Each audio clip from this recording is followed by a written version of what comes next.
جب مراد سعید آئے گا تمہاری شلوار گیلی ہو جائے گی. کچھ فرعون نما ناجائز محسن نقوی اس کا کوئی اصل نسل کا پتہ نہیں ہے کہ پیدائش کے اوپر بھی شک ہوگا. عطا تارڑ ارے وہ بڑے بڑے جو خدا اور فرعون بنے ہوئے تھے, تم تو ایک چھوٹی چھوٹی چونٹی ہو.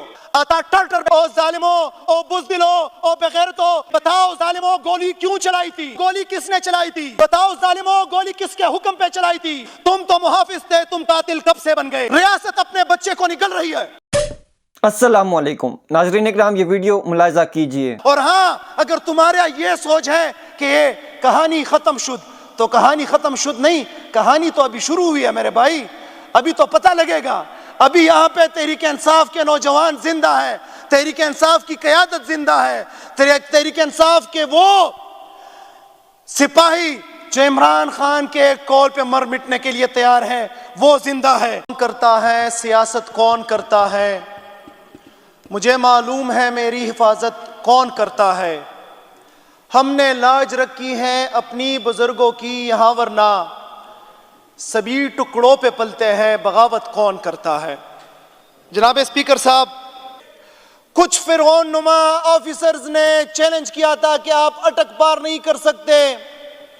ان کی فرعونیت کو بھی خاک میں ملا دیا, اور 2 دن کے طویل سفر و جدوجہد کے بعد کچھ زخمی ہو کر اور کچھ بہت ہی تکالیف کے بعد بری حالت میں ہم ڈی چوک پہنچے. پرامن تھے, نہتے تھے, تحریک انصاف کا علم تاما تھا, پاکستان کا علم تاما تھا, پاکستان زندہ باد کا نعرہ بلند کیا, عمران خان کا نعرہ بلند کیا. ہمیں یہ پتہ نہیں تھا کہ یہاں پہ درندے بیٹھے ہوں گے. اسپیکر صاحب ایک بات بتاؤں اور وثوق سے بتاؤں کہ یہ جو ہوا ہے یہ اچانک نہیں ہوا. This was properly planned. یہ پوری پلاننگ کے ساتھ ہوا. جب ہم وہاں پہنچے تو صاف دکھائی دے رہا تھا کہ وہاں بلڈنگوں کے اوپر انہوں نے سنائپرز بٹھائے ہوئے تھے.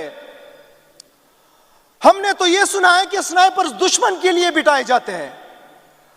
ہم نے تو یہ سنا تھا کہ سنائپر دہشت گردوں کے لیے بٹھائے جاتے ہیں, انتہا پسندوں کو بٹھائے جاتے ہیں, ان لوگوں کو بٹھائے جاتے ہیں جو اس ملک کے اوپر حملہ کرتے ہیں. لیکن یہاں پہ تو اس ملک کی سب سے بڑی پارٹی جنہوں نے پورے پاکستان کے اندر 2/3 میجورٹی لی, جس نے پنجاب, سندھ, پاکستان کے لیول پہ اور خیبر پختونخوا میں اس پارٹی کے خلاف انہوں نے سنائپرز بٹھائے. پھر جب ہمارے ورکرز پہنچے تو انہوں نے پہلے گلے لگایا, اور پھر رات کے وقت جناب اسپیکر صاحب انہوں نے تمام بلڈنگز کے لائٹس بند کر کے سیدھی سیدھی گولیاں چلائی. اب اگر ان کا مقصد احتجاج کو منتشر کرنا ہوتا تو وہ محمد علی کے ماتھے پہ گولی نہ چلاتا. اگر ان کا مقصد احتجاج کو اور لوگوں کو منتشر کرنا ہوتا تو وہ ستی کے کنپٹی پہ گولی نہ چلاتا. اگر ان کا مقصد احتجاج اور لوگوں کو منتشر کرنا ہوتا تو وہ مردان کے صدر علی کے کھوپڑی میں گولی نہ داغے ہوتے. مقصد انتشار منتشر کرنا نہیں تھا, بلکہ مقصد یہ تھا کہ جو لندن پلان بنا تھا کہ پاکستان تحریک انصاف کو ہم کچلیں گے, وہ ان سے کچلا نہیں جا رہا. جو پلان بنا تھا کہ تحریک انصاف کے چیئرمین عمران خان کو ہم توڑیں گے, وہ ٹوٹ نہیں رہا. تو یہ سمجھ رہے تھے کہ ہم ان کے ورکرز کو نشانہ بنائیں گے, ان کو شہید کریں گے تو تحریک انصاف ٹوٹ جائے گی.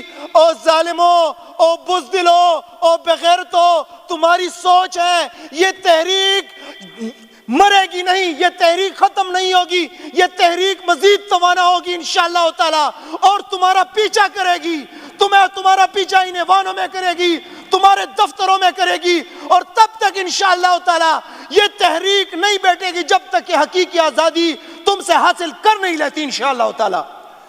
جناب اسپیکر، بے شرمی کی انتہا تو یہ ہے کہ یہاں پر ریاست اپنے بچے کو نگل رہی ہے. ایک دو نہیں، ایک درجن دو نہیں، بلکہ 100 کی تعداد میں پہلے اپنے شہریوں کو شہید کیا جاتا ہے. پھر اس کے بعد جب ان کی لاشیں ہاسپٹل میں ہوتی ہے تو ان کے پیاروں کو لاشیں نہیں دی جاتی. میں چارسدہ کے محمد علی کے گھر گیا. محمد علی کے والد صاحب نے اور اس کے بھائی نے کہا کہ ہم جب ہاسپٹل گئے تو وہاں پہ ہم نے لاشیں دیکھی، کوئی 35-40 لاشیں پڑی تھی. ہم نے ایک ایک دیکھا، اس میں محمد علی نہیں تھا. ہمیں دوسرے ہاسپٹل لے گئے، وہاں پہ بھی دیکھا، وہاں پہ بھی محمد علی نہیں تھا. ہمیں پھر پنڈی لے کے گئے مردہ خانے، اور وہاں پہ جب ہم نے باکسز کھولی تو 5واں باکس کھولا، اس کے بعد چھٹا کھولا تو محمد علی نکلا. جب ہم نے ان سے ڈیڈ باڈی کی ڈیمانڈ کی تو انہوں نے اتنا سٹیمپ پیپر نکالا، ایفیڈیوٹ نکالا کہ پہلے آپ انگوٹھا دبائیں گے، دستخط کریں گے، اس کے بعد آپ کو ڈیڈ باڈی ملے گی. ظالموں، ہم شاید آپ کے پاس شاید اسلحہ زیادہ ہے، ہم تو نہتے ہیں، لیکن ہم اس رب تعالیٰ سے یہ دعا کرتے ہیں کہ اللہ تعالیٰ تو ان تمام مخلوقات کا خالق ہے. اے اللہ، تو اس مظلوم کی آہ و پکار کو سن رہا ہے کہ ایک تو اس کو شہید کیا گیا، اوپر سے اس کی ڈیڈ باڈی ان کے ورثاء کو نہیں دی جا رہی. یا اللہ، ایسے ظالموں کو تو رسی کھینچ لے، ان کی اوقات دکھا دے. اس کے بعد اس ناجائز حکومت کے محسن نقوی، میں سمجھتا ہوں کہ اس کا کوئی اصل نسل کا پتہ نہیں ہے. اس کی پیدائش کے اوپر بھی شک ہوگا کہ اس کی پیدائش کہاں اور کس طریقے سے ہوئی. لیکن اس کے ساتھ جو عطا ٹرٹر کھڑا ہوا تھا اور جو بڑے فخری انداز سے کہہ رہا تھا کہ کہاں پہ شیلنگ ہوئی ہے، کہاں پہ گولی چلی ہے، آؤ میرے سامنے بیٹھ کے مناظرہ کرو. اور اس کلام الہی کے اوپر جس کے اوپر تم بھی ایمان رکھتے اور ہم بھی ایمان رکھتے، شاید تم ایمان بھی نہیں رکھتے، اس لیے تمہیں شہداء کی تکریم کا بھی پتہ نہیں ہے. ہاتھ رکھ کے بتاؤ کہ کیا وہاں پہ شہید ہوئے ہیں کہ نہیں، کیا وہاں پہ گولی چلی ہے یا نہیں، یا تم لوگوں نے اس کو مارا ہے یا نہیں. تمہیں بتانا چاہتا ہوں عطا تارڑ، تم ان ایوانوں میں زیادہ دیر رہ نہیں سکتے، زیادہ دیر ٹک نہیں سکتے.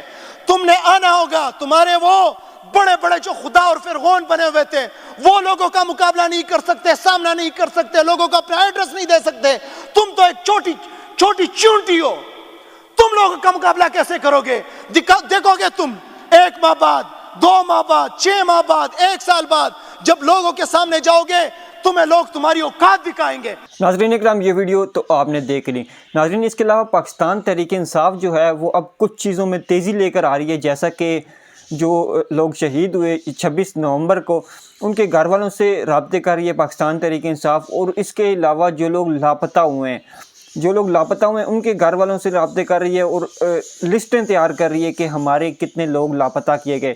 اسی پر شیر افضل مروت صاحب کی ایک سٹیٹمنٹ سامنے آئی کہ ہمارے 100 سے زیادہ، انہوں نے تعداد جو بتائی 107 کے قریب ہمارے لوگ لاپتہ ہوئے. اور اسی پر شیر افضل مروت صاحب نے کہا ہے کہ ہمیں اندیشہ ہے کہ ان میں سے ہمیں 25 سے 30 لوگ واپس نہ مل سکیں. اب دیکھتے ہیں ناظرین، اگر تو یہ سارے لوگ مل جاتے ہیں پھر تو صورتحال کچھ اور ہوگی. اگر تو یہ نہیں ملتے ان میں سے کچھ لوگ بھی، تو پھر حالات دوسری طرف چلے جائیں گے. ناظرین، آپ کیا رائے رکھتے ہیں کہ کیا جو لوگ شہید ہوئے ان کی تعداد جو پاکستان تحریک انصاف نے ظاہر کی ہے وہ 12 ہیں؟ کیا آپ کو لگتا ہے کہ مزید شہادتیں ہوئی ہیں اس روز؟ تو اپنی رائے کا اظہار کمنٹس میں ضرور کیجیے. مجھے دیں اجازت، اگلی ویڈیو میں آپ سے ملیں گے. تب تک کے لیے اللہ حافظ.